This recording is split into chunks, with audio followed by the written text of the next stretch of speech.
In the town where I grew up in El Salvador, we had one school. It was old and run down. There weren't enough teachers. There weren't enough textbooks. But my mother was a determined woman, and she had a plan, an amazing plan. I and my siblings would not get our education in El Salvador. We would get it in America. So we left our home, our family, everything and everyone we had ever known. I guess you could say it was an extreme example of school choice. It was a miserable bus ride to California, long and hot, but we made it. That was the easy part. My mother barely spoke English. I spoke none. When I complained to her that it was too hard to learn in American schools, I didn't get much sympathy. We had reached the promised land, the promise of a good education, of unlimited opportunity. English, good English, was required.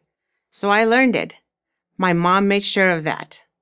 With that kind of background, you can imagine that I put a premium on the education of my own children. So when my son approached first grade, I took a hard look at the government school in our neighborhood. I didn't like what I saw. Academic standards were low, discipline was lax. I saw no good future there for my son, but I didn't have the money for private school. I did some research. I found that my district offered something they call a fundamental school, kind of like a charter school, where they stress reading, writing, and math. The test results at this school were higher than at the government school. This was exactly what I wanted for my son. I wasn't the only one. Many other parents had come to the same conclusion. But there weren't enough slots at the school to meet the demand. The only way to get in was through a lottery. My son's education was going to be determined by a lottery? I was frustrated and angry, but I had no alternative. No choice. He didn't get in the first year, but he did in the second year. We got lucky. This didn't make me any less angry, though. I decided to do something with my anger. I decided I would run for school board and push for every parent to have a choice of schools for their children. It shouldn't be a matter of luck.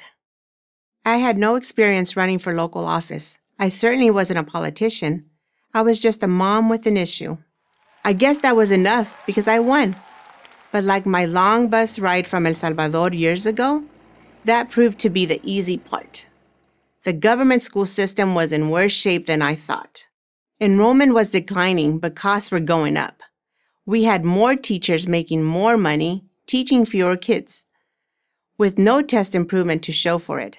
Why don't we try school choice? I suggested at a board meeting. Introduce competition, because competition almost always makes things better. This sounded like common sense to me. To the teachers' union, it was treason. First came the nasty emails, then the ugly tweets. When I wouldn't shut up, the union packed board meetings with their activists. They booed me, called me names you wouldn't believe. I was even physically threatened. All because I had made the case for school choice. When they couldn't intimidate me, they tried to get me thrown off the school board. When I decided to run for a second term, the union leaders declared war. They spent almost $250,000 against me in 2016, $250,000 for a seat on a local school board. But I won. Again, this time with more votes than any other candidate. And the reason is clear to me. Parents want good schools for their children. They want choice.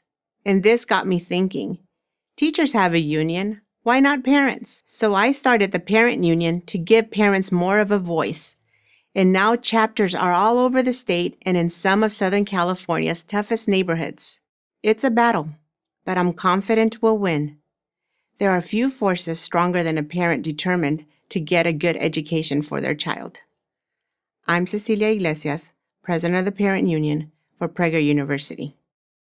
This video was made possible through a generous donation from Bob and Ruth Reingold.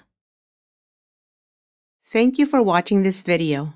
To keep PragerU videos free, please consider making a tax-deductible donation.